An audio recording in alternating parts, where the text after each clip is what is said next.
Hello. ഇന്നത്തെ സെഷനിൽ നമ്മൾ നോക്കാൻ പോകുന്നത് എങ്ങനെയാണ് ഫുജിഷ്ക IRPയിൽ ഒരു ക്രെഡിറ്റ് നോട്ട് എൻട്രി പാസ് ചെയ്യുക എന്നുള്ളതാണ്. ആദ്യം തന്നെ നമ്മൾ ട്രാൻസാക്ഷൻസിൽ വരിക. ട്രാൻസാക്ഷൻസിൽ നമുക്ക് വൗച്ചേഴ്സ് എന്ന് പറഞ്ഞിട്ടുള്ള ഓപ്ഷൻ കാണാം.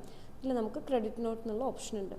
ഈ ഒരു ക്രെഡിറ്റ് നോട്ട് ഏതൊക്കെ കേസിലാണ് കൊടുക്കുന്നതെന്ന് വെച്ചാൽ നമ്മൾ ഇൻവെൻട്രി എഫക്റ്റ് ചെയ്യാതെ അക്കൗണ്ട്സ് മാത്രം കറക്റ്റ് ചെയ്യാൻ വേണ്ടിയിട്ടാണ്. ഇപ്പോൾ നമ്മൾ ഡിസ്കൗണ്ട് അലൗഡ്, അതുപോലെ തന്നെ നമ്മൾ sales return, basically credit note എന്ന് പറഞ്ഞാൽ നമുക്ക് സെയിൽസ് റിട്ടേൺ അടിക്കാൻ വേണ്ടിയിട്ടുള്ളതാണ്.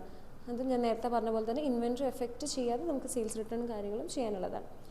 നമുക്കിവിടെ ഡേറ്റ് കൊടുക്കുക. അതിനുശേഷം പേയ്മെൻറ്റ് ടൈപ്പ് എന്താണോ അത് ഇവിടുന്ന് സെലക്ട് ചെയ്യുക.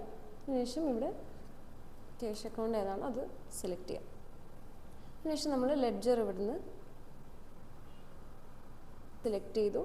ഇനി നമുക്ക് ഏത് സെയിൽസ് ഇൻവോയ്സ് നമ്പർ ആണോ അതിന് എഗൻസ്റ്റ് ആണോ നമ്മൾ സെയിൽസ് റിട്ടേൺ ആണെങ്കിൽ ചെയ്തിട്ടുള്ളത് ആ ഒരു ഇൻവോയ്സ് നമ്പർ വേണമെങ്കിൽ മാർക്ക് ചെയ്യാനുള്ള ഓപ്ഷൻ ഉണ്ട്. അതിനുശേഷം ഇപ്പോൾ ഡിസ്കൗണ്ട് അലൗഡ് ആണോ ഏതാണെന്നുള്ളത് നമുക്ക് ഇവിടുന്ന് അക്കൗണ്ട് സെലക്ട് ചെയ്യാം.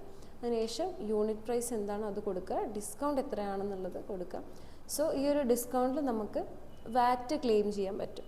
അതിനുശേഷം നമ്മൾ താഴെ പോയിട്ട് നമുക്ക് നോട്ട്സ് എന്തെങ്കിലും ഉണ്ടെങ്കിൽ അത് കൊടുക്കാനുള്ള ഓപ്ഷൻ ഉണ്ട്. അതിനുശേഷം സേവിലൊന്ന് ക്ലിക്ക് ചെയ്തിട്ടുണ്ടെങ്കിൽ ഈ ഒരു ക്രെഡിറ്റ് നോട്ട് എൻട്രി കംപ്ലീറ്റ് ആവും.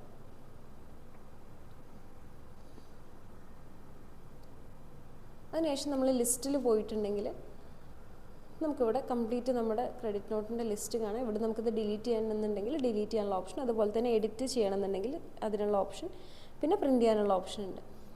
നമുക്കിതിൻ്റെ റിപ്പോർട്ട്സിൻ്റെ സെക്ഷനിൽ പോകുന്ന സമയത്ത് റിപ്പോർട്ട്സിൽ പോവാം. അക്കൗണ്ട്സിൽ പോയിട്ടുണ്ടെങ്കിൽ നമുക്കിവിടെ ക്രെഡിറ്റ് നോട്ട് റിപ്പോർട്ട് എന്ന് പറഞ്ഞിട്ടുള്ള റിപ്പോർട്ട് കാണാം. ഇതിൽ നോക്കിയിട്ടുണ്ടെങ്കിൽ നമുക്ക് ടോട്ടൽ നമ്മൾ എത്ര ക്രെഡിറ്റ് നോട്ട് അടിച്ചിട്ടുണ്ട്, ഇതിൻ്റെ നെറ്റ് എമൗണ്ട്, ടോട്ടൽ എമൗണ്ട് എത്രയാണ്, വാറ്റ് എമൗണ്ട് എത്രയാണ് വരുന്നത് എന്നൊക്കെ നമുക്ക് ഡീറ്റെയിൽ ആയിട്ടുള്ള റിപ്പോർട്ട് ഇവിടെ അവൈലബിൾ ആയിരിക്കും. ഇനി ഇവിടെ തന്നെ നമുക്ക് ഫിൽറ്റർ ഓപ്ഷൻ ഉണ്ട്. അപ്പോൾ ഏതെങ്കിലും ഒരു പർട്ടിക്കുലർ പീരീഡിലെ ഡാറ്റ മാത്രം വേണമെങ്കിൽ നമുക്ക് അങ്ങനെ കസ്റ്റം ഡേറ്റ് ആയിട്ട് കൊടുത്തിട്ടോ ഇങ്ങനെ വേണമെങ്കിൽ നമുക്ക് ഫിൽറ്റർ ചെയ്തെടുക്കാൻ പറ്റും. അതുപോലെ തന്നെ ഏതെങ്കിലും കസ്റ്റമറിന് പർട്ടിക്കുലർ കൊടുത്തതാണെങ്കിൽ ആ ഒരു കസ്റ്റമറിൻ്റെ നെയിം വെച്ചിട്ടും നമുക്ക് ഇവിടുന്ന് സെർച്ച് ചെയ്യാൻ പറ്റും. ഇത്രയാണ് നമുക്ക് ക്രെഡിറ്റ് നോട്ടിൻ്റെ കാര്യം വരുമ്പോൾ പറയാനുള്ളത്.